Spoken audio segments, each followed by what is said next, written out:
Storytime on how I got food poisoning from a restaurant I worked at. For legal reasons, I will not be saying what restaurant it is. So I'm really picky with my food, and I would always either cook the food myself, or I had this one cook that I trusted. But one day I got sent to a different restaurant. Same restaurant chain, same owner, just different location. So at the end of my shift at that restaurant, I order my food. I ordered a grilled chicken sandwich, and I specifically said I wanted the chicken cooked crispy. So I got my food, and after a few bites, I see that the chicken is not cooked. Like the inside was still raw. And I had already eaten half of the sandwich. So I threw it out, and I went home. That night, I started feeling really sick. Like I can't even explain it. It's like nothing I've ever felt. But I take a Tylenol, and I go to bed, but I just cannot sleep. Like for part 2. Part 2 on how I got food poisoning at the restaurant I worked at. So I just could not fall asleep. And I was tossing and turning all night. Around 6 a.m., I get up. That's the time I usually get up to get ready for work. And I kid you not, as I was in the toilet with diarrhea, my head was in a bucket throwing up. Yes. I was doing both at the same time. So I had to go to the hospital because this has never happened to me. I can't even throw up without making myself throw up. Not that I do that, but you get the point. So I got to emergency. They do some tests and they told me I had food poisoning. So, they took care of me. I called the manager, let him know that I got food poisoning because his cook did not follow instructions. And he said he was going to talk to him. And I quit a month after that. Should I do a story time on how my sex tape with a girl got leaked? So this happened when I was in high school. And I was going to a private Christian high school. I had just started there, so I didn't know anyone there. And for about a whole week, I didn't talk to anyone. Because I've always had social anxiety. So I met this really nice girl. And she was like me. She seemed pretty quiet. Didn't really talk to anyone.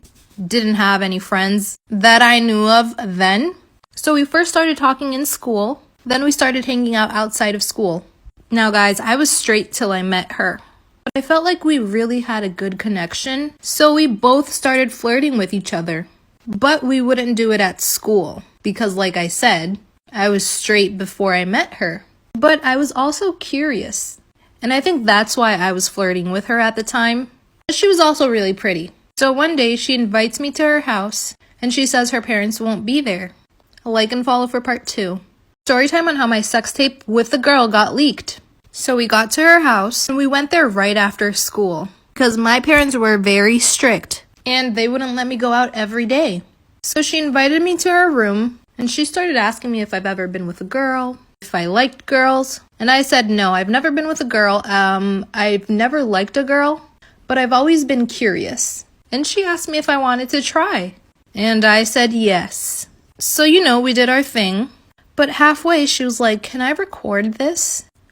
And I said, yeah, do it with my phone. She said, I'm never going to show this to anyone because I'm straight. I'm just doing it because you're curious and I'm curious too. So I said, okay.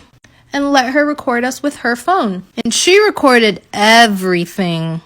2 weeks after that, everyone in the school had that video. And she stopped talking to me. Like for part 3. Part 3. So she stopped talking to me and she was walking around like nothing happened. So I caught her one day in the bathroom and I asked her what happened. And this bitch said the video was too good to keep it to herself. So she decided to send it to some friends. I was shook. She apologized and she said she couldn't talk to me anymore because she told her parents that I leaked the video and her parents told her to not ever talk to me again. Long story short, I had to tell my parents. They talked to her parents and I ended up switching schools. But that didn't really help either because a lot of people already had that video. But 3 months after that, everything died down and no one was talking about it anymore. And at first I was really mad about it, but I really couldn't do anything. So I just forgot about it too. Storytime on how I caught my toxic best friend and my husband sleeping together. And I just want to say before anything, I met my best friend before I met my husband. But only after I met him, she started acting toxic. Oh, and they hated each other. At least that's what they made me think. So my best friend was always telling me how he didn't deserve me and how I was too good for him. And then out of nowhere, she would tell me how he was gonna leave me because I looked like a bum every day. How I should fix my hair because we already know he's not a good person, but that I didn't have to go around looking homeless. Yes, she said that. Someone that I thought was my best friend. Also, I just want to say I have 2 kids and I'm a stay-at-home mom. So one afternoon, she came over and we were just hanging out, and my husband got home, and as he was walking in the door, she said she had to go and ran out the door. Like for part 2. Part 2. So as she was running out the door, let's call her Samantha, I said, "Hey Samantha, you forgot your wallet." She said she would pick it up tomorrow and just left. Now I thought she was just leaving because she couldn't stand my husband. But little did I know it was all a plan. So the next day I had a doctor's appointment with both of my kids. So I texted her, "Hey, I have a doctor's appointment with both of the kids. I'll leave the back door open for you." So she could get her wallet. So I get back home around 3 p.m. and I see her car and my husband's car there. But I didn't think anything because they hated each other. I walk in, I don't see neither of them. So I go upstairs and I see both of them laying in my bed. I just stood there because I was in shock. She ran out and she said she was sorry. Long story short, I kicked him out. I got custody of the kids. He told me how that day was planned and that they've been sleeping together for a long time. Story time on how I found out my cousin's husband was recording me while I was using their bathroom. Now, I just want to say, this is a 36-year-old man, and I was 20 at the time.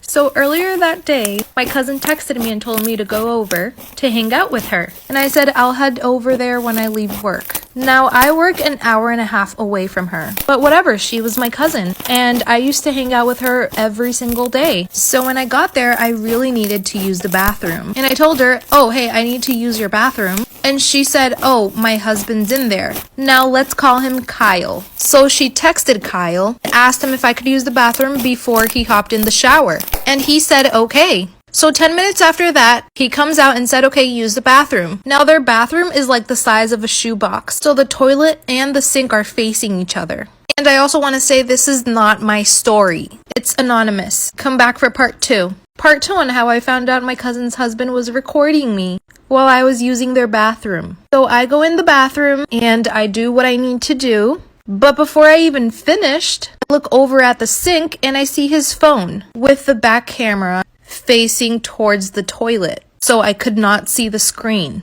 So I grabbed his phone and this guy was recording me.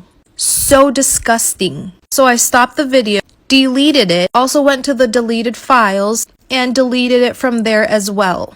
I finished what I was doing and I told her that I really needed to go. I just did not want to be there anymore. Now, I did not tell her anything because she's the type of woman that her husband never does anything wrong, even if she witnessed it with her own eyes. And I'm 100% sure he knows that I knew he was recording me, but I never said anything to him or her. I just stopped going. Now my question is, should I have told her? It's been a year. Story time to when I was sleeping with my dad's wife. So my mom and my dad got divorced when I was 16, and my mom decided to move to a different city. So I would only see my dad on holidays or when I was on vacation.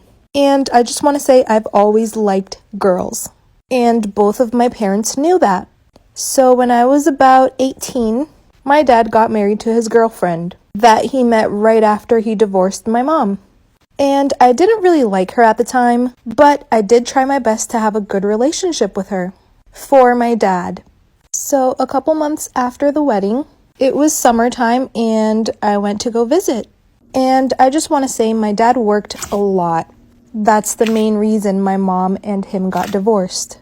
So I spent most of my summer with his wife. We would go out shopping, we would have movie nights, just us two alone. Come back for part 2. Part 2 on how I was sleeping with my dad's wife. So she's always been super nice to me. She always let me do whatever I wanted. I think she just wanted to be close to me. She was in her 40s and she never wanted to have any kids. So I guess she treated me like her kid. But here comes the juicy part. The weekend before I went home, my dad went on a business trip. It was just a one-day business trip. He was going to be back the next day. So we decided to have a little girls' night. I was 18. I wasn't allowed to drink, but she let me drink.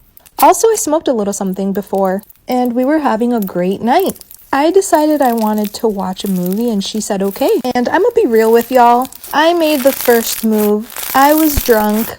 I was high, so I would say it was my fault. We first started making out, and I really liked it. She really liked it. So things started to get hot. Next is part 3 of sleeping with my dad's wife. And yes, we had sex. Yes, I had sex with a 40-year-old woman. So after everything, we promised we could not talk about it and that it would never happen again. Also, she told me she was really happy with my dad and that it happened because we just had a few too many drinks. Long story short, I went back home. I was already out of school. So a month after that, she asked me to move in with them. And I agreed. So y'all know that every time my dad wasn't there, we would do the dirty. And that went on for 2 years. After that, we decided to end everything. Everything ended in good terms. My dad never found out. I ended up moving out, and every time we're together, things are really awkward.